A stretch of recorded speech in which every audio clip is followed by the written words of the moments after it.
Hello and welcome to YouTube News. My name is Kyle Marshall. Thank you so much for tuning in this week. And today, all we have is one giant news story to talk about, so let's get to it. In the article that I've linked below, YouTube is thinking about using subscriptions as a model for their website. So you'd be paying for certain channels that you wanted to follow. Now, before everybody freaks out, that doesn't mean that the whole site is changing into a paid model. It's an experiment that YouTube is trying out to see how it works, how people like it, how people maybe not like it. And really what it comes down to is that I think that there's kind of three different reactions people can have. So let's go through those together. First reaction I can think of is anger. Ugh, YouTube sucks. I'm never going back to this website. I'm not going to pay for this content. I can find cat videos elsewhere. Stupid YouTube. Which possibly is a legitimate thing. If everything does go to a paid subscription model, even if it is at the low price of $1 or $5 per month that YouTube is kind of banning about here, how many channels could you follow at that point? For me, I'm following over 200. There's no way that I'm going to be able to kind of keep up that kind of subscription. It's easy for people to think that this is all about them. How dare they do this to me? How dare they do this to my entertainment?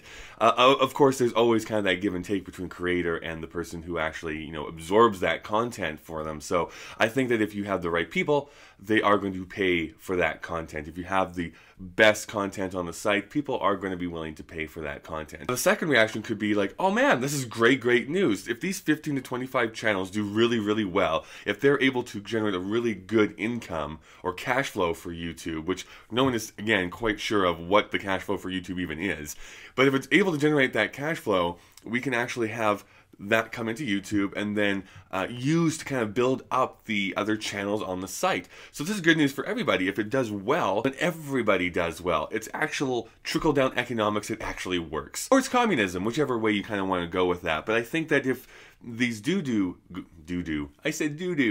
if these channels do well, then I do see YouTube kind of using that cash flow to kind of build up the rest of the site. I don't see why they wouldn't want to do that. They want kind of everybody to be doing well instead of just a few people doing super well on their website. Third possible reaction there is meh, all this is going to mean is that the top tier of YouTube talent is going to get even more rich, and the people down below are just never going to see any of that success at all because YouTube isn't interested in them. Heck, even right now, if you have under like 300,000 subscribers, YouTube really isn't that interested in you at this point. You really need to be in that 500,000 and growing type channels to be really beneficial, unless they're running those contests like YouTube's Next Vlogger or kind of contests like that. What we can see at the end of the day is that top tier level of YouTube talent is getting more and more eyeballs on their content, while everybody else kind of has to try and pick up the scraps. So what do you think about this news? What do you think is the proper reaction? Should we all be upset and mad and angry and throwing our computers and saying, nope, never coming back to YouTube because they don't care about us?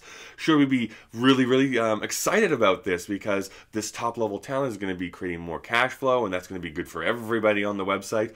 Or should we be more like, meh, whatever, this is just going to mean the same old thing. The people at the top are going to be at the top, the people at the bottom are going to stay at the bottom. Finally, before we leave today, let's talk about the top 100 subscribe list. Not much has changed in the top 10 of that list, although I think keep an eye on PewDiePie. Like I said a couple weeks ago, I think we're very close within the next couple weeks, 2 to 3 weeks, of him and Freddie W flipping spots. The other really important news about the top 100 is iJustine, one of the, stalwarts of this website and someone that has been kind of around since almost the very beginning, has fallen out of the top 100. It's very kind of mind-boggling. iJustine no longer part of the top 100 most subscribed to on YouTube. And if she's fallen out, that does mean that somebody has kind of come up and taken into her place. So we have Lady16 Makeup. I think it's a makeup tutorial channel. I should have researched that before I started making this video, but I think based on the title, we can be fairly certain that that is what is going on. Congratulations to her, but we'll see if iJustine is able to pick up her game and actually return back to the top 100 list. That is everything for this week. If you do have any comments, questions, suggestions for topics to cover, please leave them down in the comments below. I said my name is Kyle. I'll see you here again next week.